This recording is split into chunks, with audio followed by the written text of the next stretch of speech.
दोस्तों स्वागत है आपका एक और वीडियो में। मैं दो वीडियो आपकी बना चुका हूं क्लोज से ही रिलेटेड, जिसमें मैंने पहली वीडियो में आपको टाइप समझाए थे। दूसरी में मैंने आपको नाउन क्लोज के दो टाइप बताए हैं, सब्जेक्ट टू अ वर्ब और ऑब्जेक्ट टू अ वर्ब। आज मैं बताने जा रहा हूं ऑब्जेक्ट टू अ प्रीपोजिशन। जब किसी वाक्य को प्रीपोजिशन से जोड़ा जाता है ऑब्जेक्ट के रूप में, तो जो वाक्य बनता है उसको बोलते हैं हम ऑब्जेक्ट हुआ प्रीपोजिशन। तो देखें, जब कोई वाक्य प्रीपोजिशन से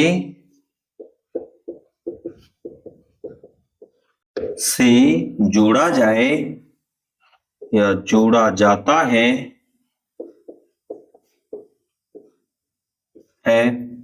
और वह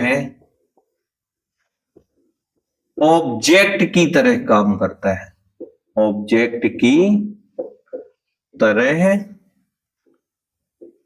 कार्य करता है, तब वह कहलाता है ऑब्जेक्ट टू अ प्रीपोजिशन। तो वह ऑब्जेक्ट टू प्रीपोजिशन कहलाता है।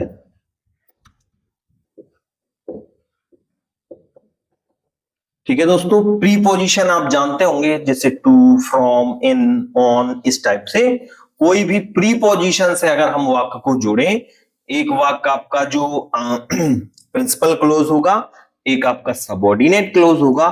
सबऑर्डिनेट क्लोज को अगर हम ऑब्जेक्ट बना दें अपने प्रिंसिपल क्लोज की, या जो आपका प्रधान उपवाक्य है, मेन सेंटेंस है, तो वो आपका बन जाएगा ऑब्जेक्ट टू प्रीपोजिशन।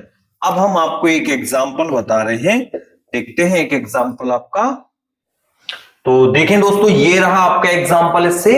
इसमें आप प्रीपोजिशन ढूंढे कौन सा है। तो ये जो आपका टू दिख रहा है, ये आपका प्रीपोजिशन है, ये रहा टू। टू के बाद ये वाला जो वाक्य है वो आपका सबऑर्डिनेट है। अब मैं इसको पूरा पढ़ के बता देता हूं। Pay attention to what he से, यानी ध्यान दें वह क्या कह रहा है। तो ये वाक्य आपका किस चीज से जुड़ा है? टू से। आपको याद होगा पिछले जो दो वाक्य अपन ने पढ़े वो कैसे जुड़ रहे थे? दैट से। इसको हमने कैसे जोड़ा? टू से। टू से जोड़ा। टू क्या होता है? प्रीपोजिशन। प्रीपोजिशन होता है तो ये आपका कहलाएगा ऑब्जेक्ट टू प्रीपोजिशन। हमने एक टेंस जो आपका पहले दिया गया है उपवाक्य, पे अटेंशन, ध्यान दें, तो ये आपका प्रिंसिपल है। इसके बाद आपका टू प्रीपोजिशन है। व्हाट ही से, ये आपका सबऑर्डिनेट क्लोज है, और ये इकट्ठा जुड़ के एक अर्थ दे रहा है। क्लोज का सिस्टम होता है कि दो वाक्य जुड़ करके अपना अर्थ पूरा कर ले। तो pay attention to what he से। अब दोस्तों नेक्स्ट हमारा क्लोज होने वाला है रिलेटिव क्लोज, जो सबऑर्डिनेट क्लोज का ही एक टाइप है। नाउन क्लोज यहां पे आपका फिनिश होता है।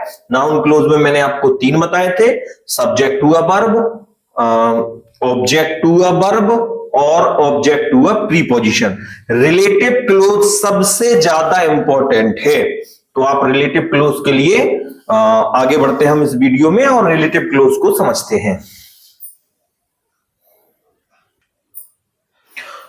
तो देखें दोस्तों, अगला सेंटेंस है आपका एडजेक्टिव क्लोज, बहुत इंपॉर्टेंट है।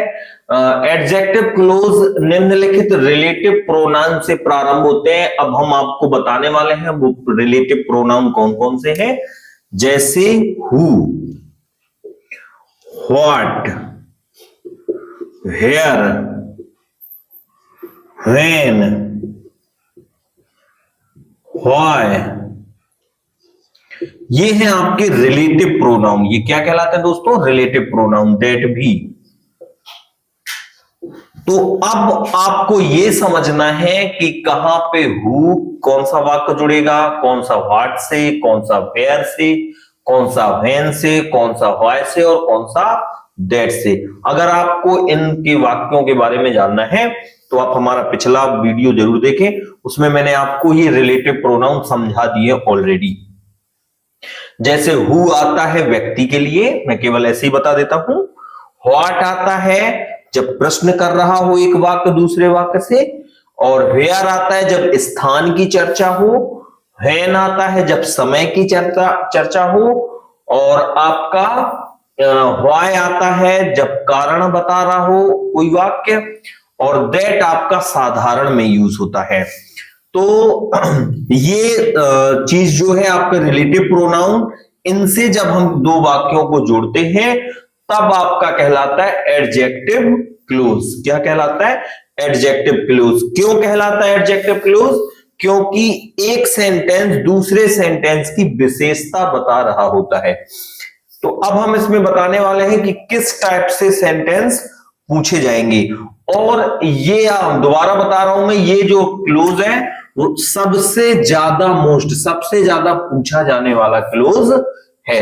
रिलेटिव क्लोज करके भी आता है, या एडजेक्टिव क्लोज, या केवल कहता है combine these sentence with who, what, where, किसी भी चीज से जोड़ने को। तो देखते हैं, हम समझते हैं, आगे बढ़ते हैं अपना अगला एग्जाम्पल। तो देखिए दोस्तों, ये रहे दो सेंटेंस जिसको आपको कंबाइन करना है, इसी टाइप से ये पूछे जाएंगे। The boy is my brother, ये आपका कौन सा क्लोज कहलाएगा? ये है आपका principal clause. He is bearing a red cap, वह लाल टोपी पहने हैं। तो द बॉय के लिए ही ये ही शब्द आया है। अब क्या करना है? Combine the sentence using relative close. अब आपको रिलेटिव दोनों को कंबाइन करना है, तो याद रहे किस प्रकार से करेंगे। देखें, आपको पहला वाक्य देख के लिख देना है। द प्रिंसिपल क्लोज को सबसे पहले लिख देना, the boy is my brother. ये हो गया दोस्तों। अब आपको अगले को जोड़ना है, तो ये जो कॉमन सब्जेक्ट है वो उसकी जगह आपका हु आ जाएगा। अब आप पूछोगे सर हु से क्यों जोड़ रहे हो? तो भैया किसकी चर्चा चल रही है? किसी व्यक्ति की ही तो चल रही है ना। The boy is my brother, और वो लड़का भाई है, मेरा भाई है। ही is bearing a red cap, जो लाल टोपी पहने हुए हैं। तो किसकी चर्चा चल रही है? किसी स्थान की चल रही है क्या? नहीं ना। किसकी चल रही है? व्यक्ति की। व्यक्ति की चल रही है तो किससे जोड़ा जाएगा? हु से। हु। अब आपको ये सब्जेक्ट हटा के पूरा लिख देना है, is bearing a red cap. ये बन गया दोस्तों, the boy is my brother who is bearing a red cap. समझ आया अच्छे से? अब आप इसको बना सकते हैं। तो दोस्तों, दूसरा वाला वाक्य आप स्वयं भी बना सकते हैं, बनाएं हमारे साथ। तो my sister is a doctor, तो my sister is a doctor, ये भी प्रिंसिपल है। My sister live in Bhopal, ये भी लगभग प्रिंसिपल क्लोज ही है। तो देखते हैं इन दोनों वाक्यों को हम जोड़ते हैं। क्या लिखा है? Combine the sentence using relative close. आपको रिलेटिव क्लोज ही बनाना है। तो आप यहां पे तो किसी भी वाक्य को पहले लिख सकते हैं, चाहे आप इसको लिखें चाहे इसको लिखें, कोई दिक्कत नहीं, क्योंकि ये दोनों ही प्रिंसिपल है।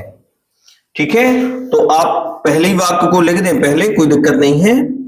तो my sister is a doctor.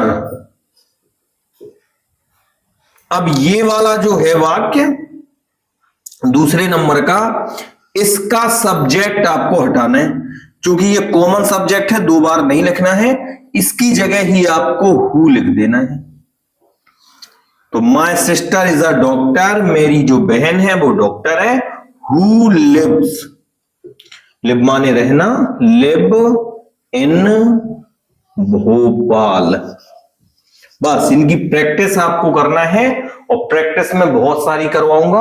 आगे के एक दो क्लोज और हैं, उनको समझाने के बाद इसकी प्रैक्टिस करवाऊंगा। ये वाक्य है जो सबसे ज्यादा आप पूछे जाते हैं, 12th क्लास में हो या 10th क्लास में हो।